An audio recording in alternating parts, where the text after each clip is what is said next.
सर्वेश्वर धाम। कते सुंदर नीक लगैया बाबा के ई ठाम।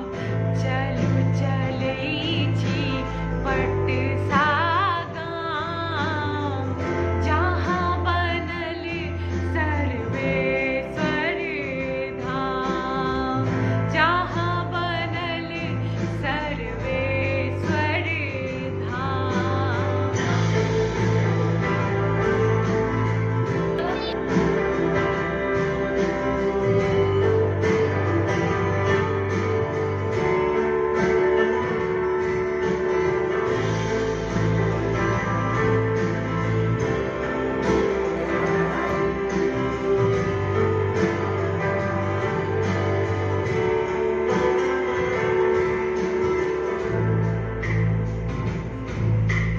एक बेर उगना बन का एलन बाबा मिथिला धाम।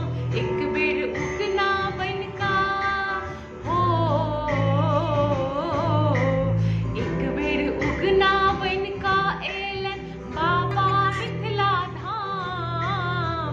फिर उनका आब पड़तन पटसा जैसन गाम।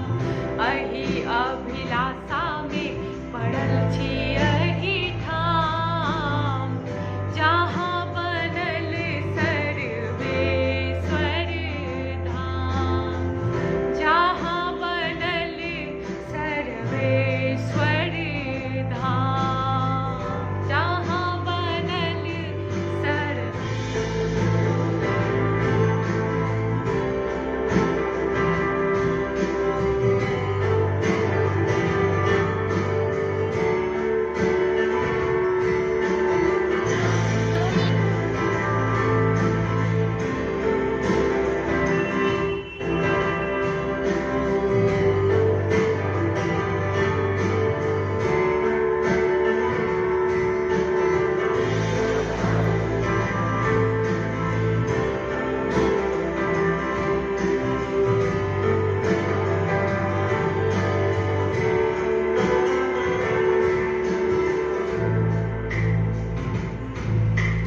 वन उपवन में फूल खिलायल, देखी देख का मन हरसायल। वन उपवन में फूल हो,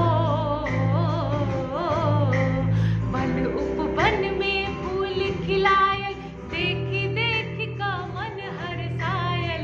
व्रत पानी कर लव करैया, जहाँ तहाँ नित गीत गवैया।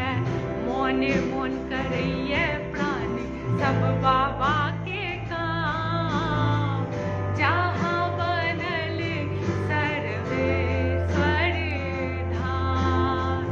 चलू चलै छी पटसा गाम, जहाँ बनल सर्वेश्वर धाम।